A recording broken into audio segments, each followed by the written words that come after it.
Welcome to this summary for tactical empathy and the art of labeling emotions. Let's review key ideas and actionable lessons from Chris Voss's Never Split the Difference. I was genuinely surprised when looking through this material at how we can completely transform our everyday interactions literally just by rethinking the way we listen. Okay, let's dive into this. The text points out something absolutely fascinating.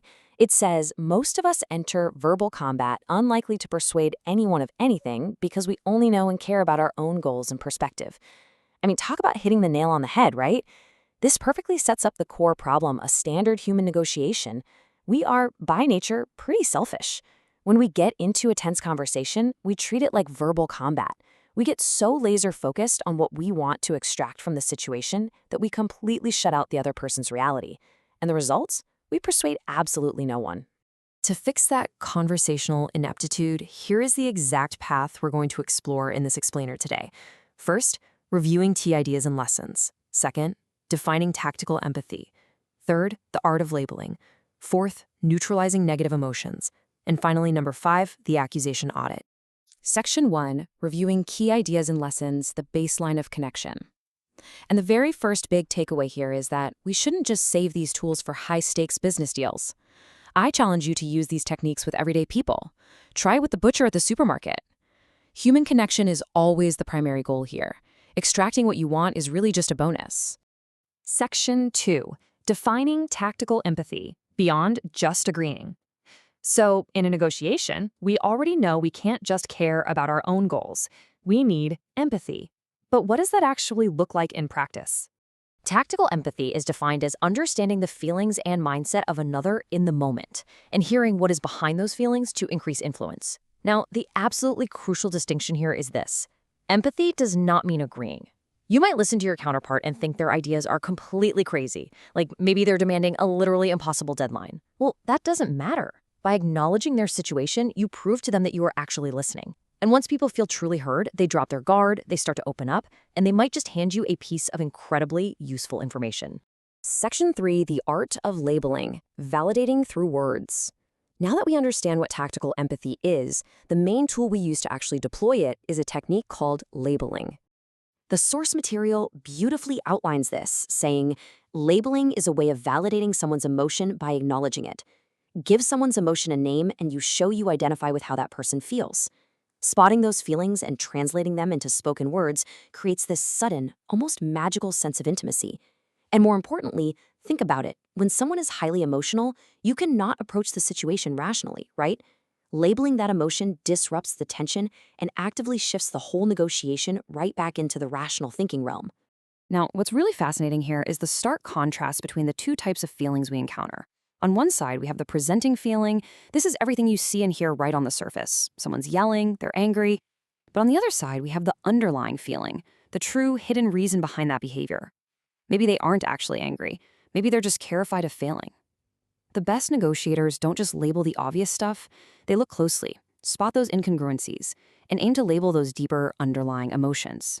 So how exactly do we do this? Well, here is the exact script you're going to want to memorize. Start your sentences with, it seems like, it sounds like, or it looks like. For example, it sounds like trust is something that's really important to you. It's incredibly simple, right? But it's highly effective. In fact, a great rule of thumb we learned is that every fourth verbalization you make during a tense conversation should be a label. But whatever you do, and this is absolutely crucial, never start your labels with the word I. Starting a sentence with I instantly signals to the other person that you only care about yourself, which throws you right back into that selfish verbal combat we talked about earlier. Stick to it seems like, and then once you deliver that label, you have to force yourself to take a literal 2-second pause. Let it sink in. Let the silence do the heavy lifting for you. It's human nature to hate awkward pauses, so the other party will inevitably fill that silence with more information. Section 4, neutralizing negative emotions, diffusing the amygdala. Let's look at how all this builds when we hit the really tense, unhappy parts of a conversation. To understand why facing negativity head-on is so vital, we have to talk a little bit about brain chemistry. The amygdala is the part of your brain that generates fear. Naturally, we all just want to talk about the happy, positive stuff, right? But when you actively label a counterpart's fears, you actually interrupt the physical action in their amygdala. By naming the fear out loud, you diffuse its power over them. rapidly generating feelings of safety, well-being, and trust. Here is the exact step-by-step process for this kind of de-escalation. First, observe and listen without reacting, without judging. Second, label each negative feeling that you hear. And finally, replace it with a positive, compassionate, solution-based thought. You really have to do this because the reasons someone won't make a deal with you are almost always way more powerful than the reasons they will. You have to clear those emotional barriers first before you can ever hope to reach an agreement. Section 5. The accusation audit, the preemptive strike. And this brilliantly illustrates what happens if we don't just wait for the negative emotions to surface. Enter the ultimate proactive empathy tool. This technique is called the accusation audit. Here's how it works. Before you even meet, sit down and imagine the absolute worst things your counterpart might think or say about you. Whether they actually say them or not, those thoughts are definitely hovering in the back of their mind. So you label these negatives right in your opening line. You say something like, you're probably going to think I'm being incredibly greedy here. Be entirely preemptive. Start with all the bad stuff. Why? Because when these worst-case, exaggerated accusations are spoken aloud by you, it actually encourages the other person to step in and say, oh, no, it's not that bad. It instantly puts both of you into a safe zone of empathy.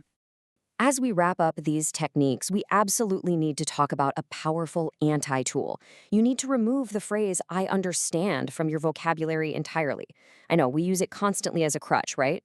But the reality is, saying I understand does not actually demonstrate understanding. In fact, it often breeds resentment because it just sounds like a dismissive shortcut.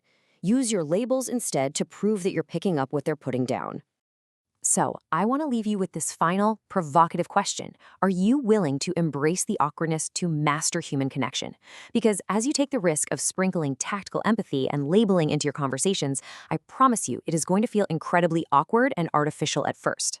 It might even feel like a weird conversational tick, but you've got to keep at it. I mean, learning to walk probably felt pretty weird at first, right? As you practice, this strange feeling will transform into a habit, and eventually it will just become an integral part of your highly persuasive, deeply connected personality. Thank you so much for joining me for this explainer, and I seriously can't wait for you to put these tools to work in the real world.